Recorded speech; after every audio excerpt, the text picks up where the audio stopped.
a lot of give and take. We're not in the NASCAR trailer fighting every week, so we all had the same goal in mind where we wanted parity on the racetrack, but yet needed brand identity in the car. So as one will see, as they're all debuted through 2012, the character and the distinction between them is very different. And it gets amplified when two of the OEMs, Ford and GM, cars have not been released to the public. So you can't show somebody what you're looking for or talking about because you're not allowed to reveal our designs. So it made it a little difficult to work around the perimeters and negotiate when somebody can't see what the road car actually looks like.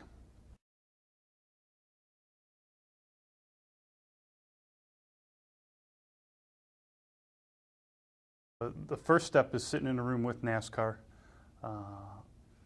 after they have come to terms with the idea based on their fan research and the pressure from the OEMs to say, okay, we're going to do this. The nationwide car was a step in the right direction, very favorable from a fan perspective.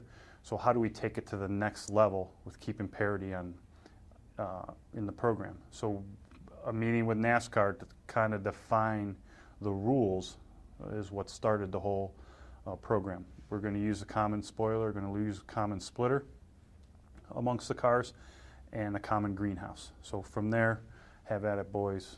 Figure out what the common areas are and work within the rules that NASCAR has given us, because they need to tech the cars, and all of us OEMs want to make sure that no one's at a disadvantage come Daytona 2013.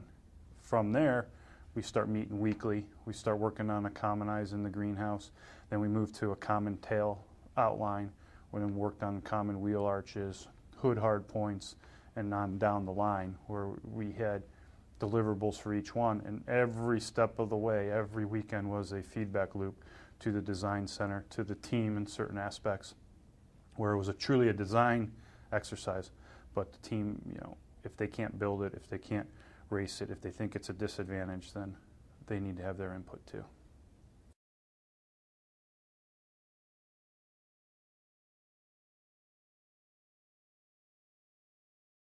That it looks like the 2013 Fusion, plain and simple.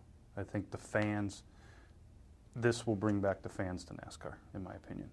I know that a lot of people have said the cars look like cookie cutters, they all look the same, I can't tell the difference, there's no brand identity. Well, in 2013, they won't be able to say that.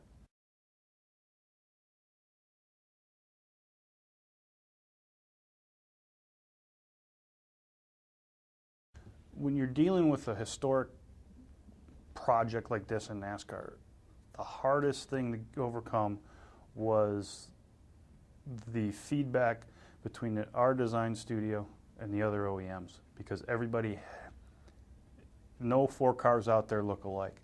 So there's trade-offs between everything, because, and a good example was the nose was more important to us than the tail, because every picture out there is all about the front view of the car.